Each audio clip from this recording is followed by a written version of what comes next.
Welcome to Small Publishing in a Big Universe. I am your host, L.A. Jacob. Today's interview will be with Jay Hartlove, author of the Goddess Rising series, Mermaid Steel, and his newest novel, The Insane God. Coming from our sponsors this month, in the Dragon Gems series comes Possession is 9/10 by Jay Dark. In the audio collection this month is the first truck stop story, The Stargazer's Gift Shop.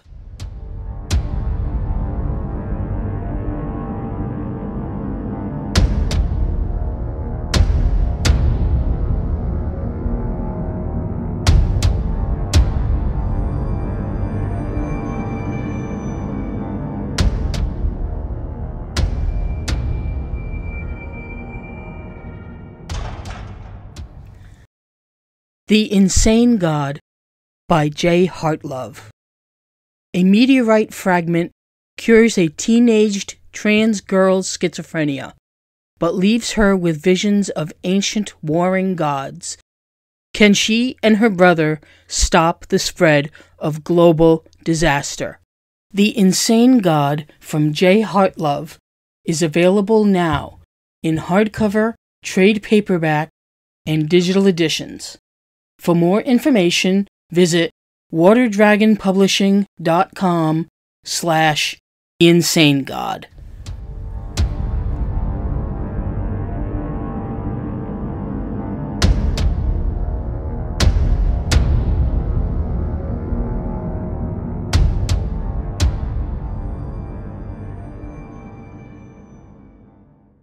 Hello, and welcome to Small Publishing in a Big Universe. I am your host, L.A. Jacob, and I have with me today Jay Hartlove. He's published the Goddess Rising series, Mermaid Steel, and a new book, The Insane God, which has just been released. Hi, Jay. Welcome to Small Publishing in a Big Universe. Hi. Thank you for having me. So, what is your most recent book about, The Insane God? The Insane God is a science fiction thriller. It is, let me just read you the back blurb cover. This is a book about meteorites falling to Earth and changing people's behavior. Our protagonist is a transgender girl who's recently just gotten out of the mental hospital, and her schizophrenia was cured by wearing a fragment of one of these meteors. And so these meteorite fragments have great power over people's mentalities. And she gets visions instead of her schizophrenia. Those are pretty much replaced by these visions of these ancient gods. We've got quite a bit of danger. It is a thriller. It's science fiction. I explore planetary science. I explore schizophrenic and mental illness science. There was a lot of science in this, but it is definitely a thriller. It's an ever-escalating danger situation from page one. It's going to be fun. It was a lot of fun to write. I actually got an endorsement from David Brin, who's the author of The Postman and Earth. He said it's a mystery, a terror, intervention, and the power of love. Yeah, we're off and running. I'm very excited about it. Why did you decide to include a transgender protagonist? Well, this was a story about change. It's about unwanted change. These meteorites fall to Earth and start changing people's behaviors and all of the terrible things and great things that happen as a result of that. And it just occurred to me that the best place for a protagonist to be is someone who has been living with a lot of change in their life. And so this transgender girl was the perfect person to tell the story. And the more I got into it, the more I realized how correct she was for this. Like I said, I go into a lot of modern psychology thinking. There's a lot of what's called radical acceptance, which is important in dealing with mental illness. And she is the poster child for that because she was assigned the wrong gender at birth and has had to live with schizophrenia for a lot of for formative years. And now she's having to deal with the almost supernatural effects that these meteorites have on people. There's all sorts of powers that come with these visions that she has. So she's all about change. There's this whole Lovecraftian notion of there being forces beyond our understanding, monstrous things out in space, things that can affect our minds and take away our sense of identity and rob us of our humanity. That's something that's always been fascinating to me. And this one came together. Now, is this going to be part of a series or is this a standalone? At the moment, this is a standalone. The story does wrap up. The world has changed by what happens in this story, and I could continue on. You'd mentioned earlier Mermaid Steel, my fantasy romance, is also a standalone.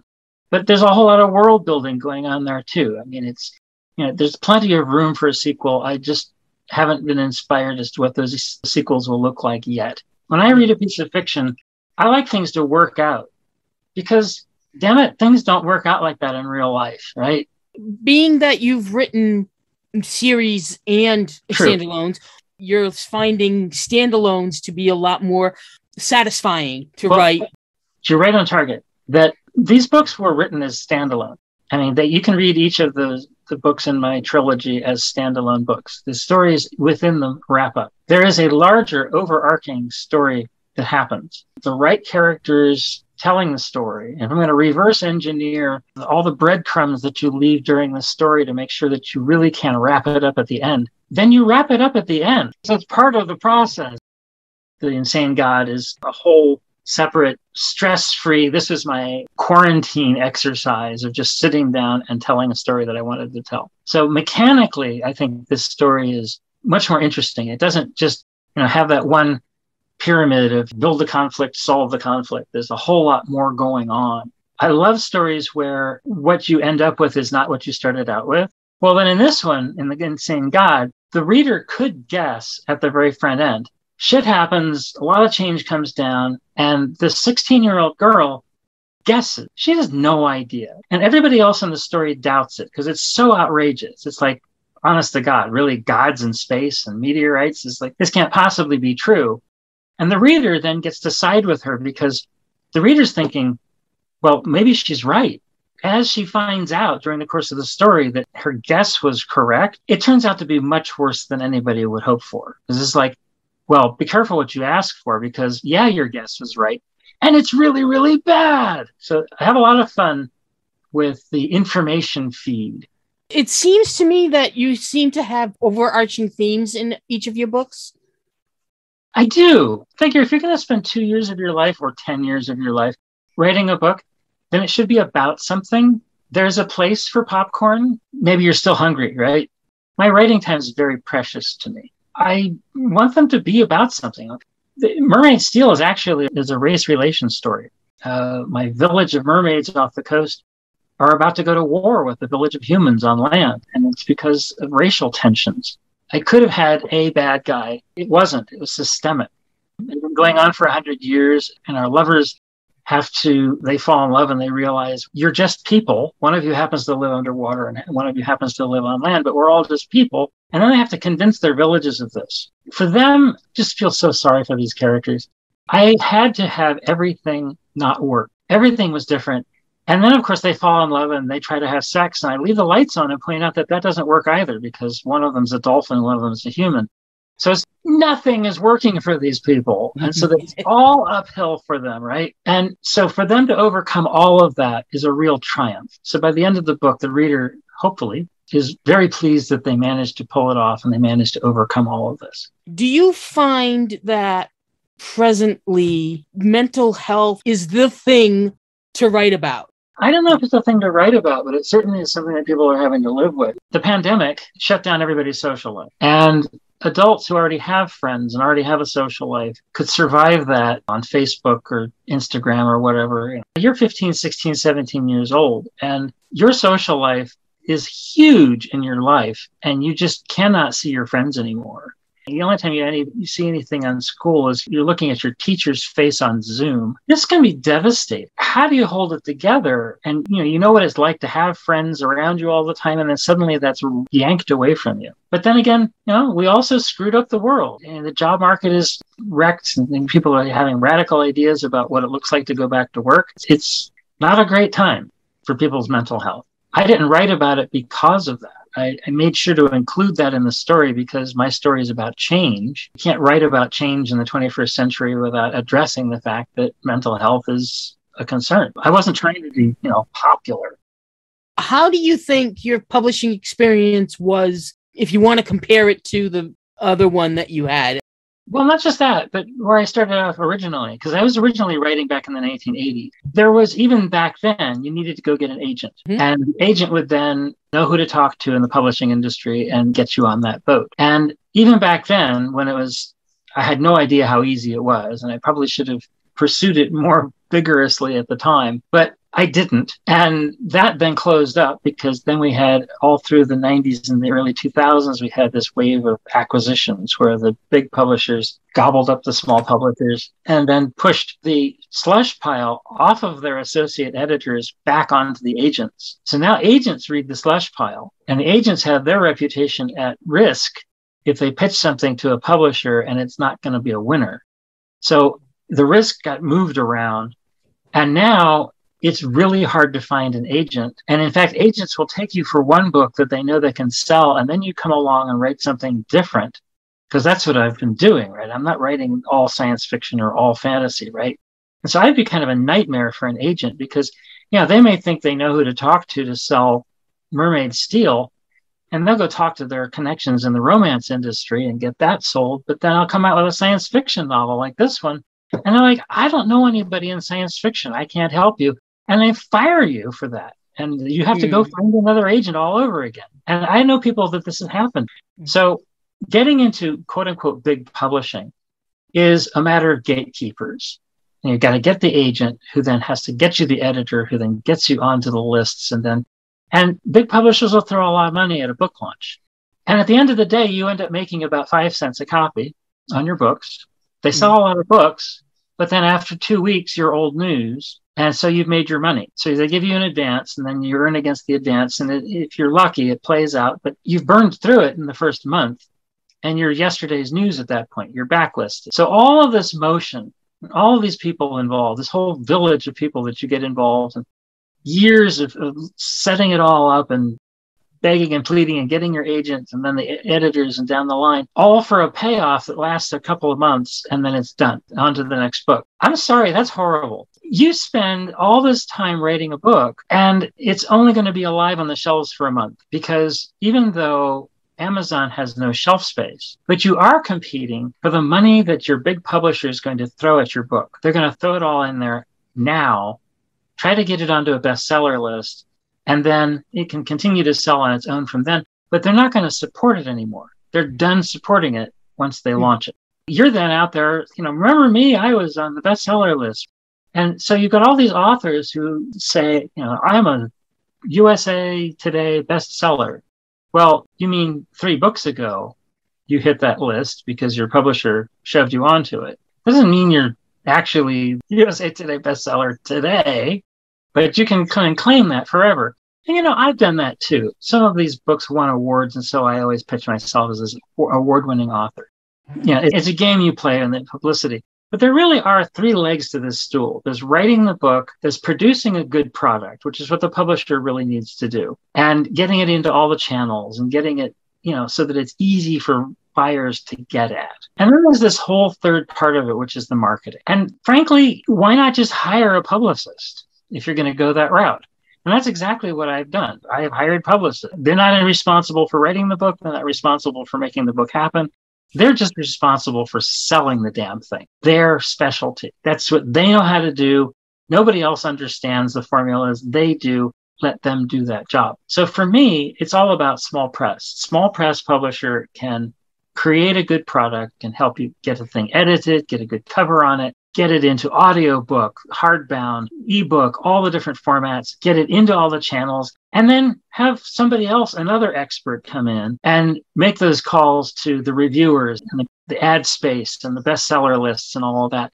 Let the publicists take care of that. The other option, of course, is to do it all yourself, all of it. And I know people who do that too, who self-publish. And I know a couple of them who actually made it work, but they actually don't have a day job, and that's their life. And that's what it takes. And that's what you'll be buying into if you self-publish. Not for me. I don't want to do that. That's not how I want to spend my time. This way, I get to spend 20% of my time dealing with my small press publisher and my publicist, and the other 80% of my time writing new books.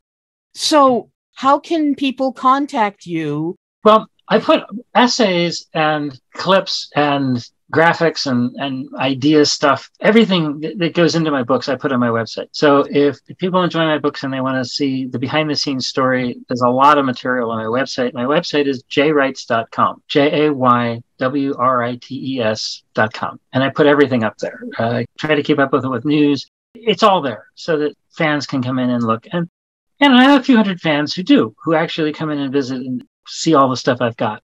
But, book trailers, ads. I have a bunch of essays about the research that I did for all of these books. So there's a lot of stuff there for fans to be able to go read and get that behind the scenes look. Yes. I want to share all this. I learned some of these lessons the hard way. 10 years of fighting with that giant combined novel that wouldn't go anywhere.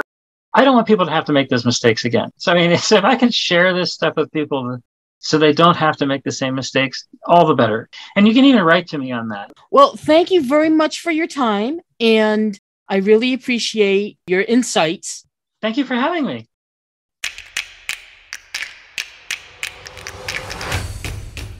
Hunter, The Unwoven Tapestry, Book 2, is now available.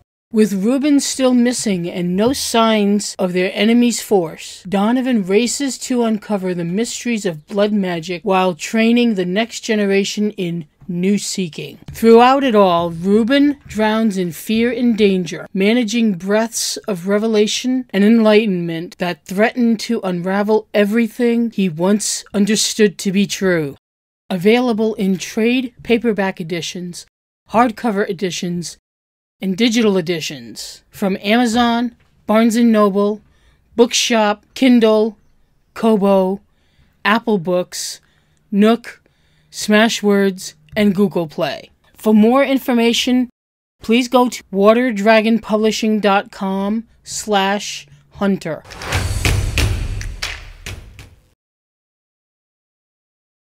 Thanks again to our guest, Jay Hartlove. Next month, we will have a panel of authors discussing how technical writing transitions to fiction writing. We plan on publishing new episodes every second Wednesday of the month. Please watch out for new episodes around that time. For our August episode, we plan on having an Ask the Author, Producer, Publisher, Editor questions. We need your questions. Go to spbu-podcast.com and fill out the form available on that page. Music is provided by Melody Loops. If you want to know more about small publishing in a big universe, visit our website at spbu-podcast.com, tweet us at spbu-podcast, and like us on Facebook at spbu-podcast. This podcast was recorded and edited by yours truly, L.A. Jacob. This month's episode was sponsored by Paper Angel Press and its imprints, Water Dragon Publishing, and Unruly Voices. You can hear our podcasts on Apple Podcasts, Spotify, Stitcher, and Amazon Music, and most of your favorite podcast services. Thank you very much for listening, and talk to you soon.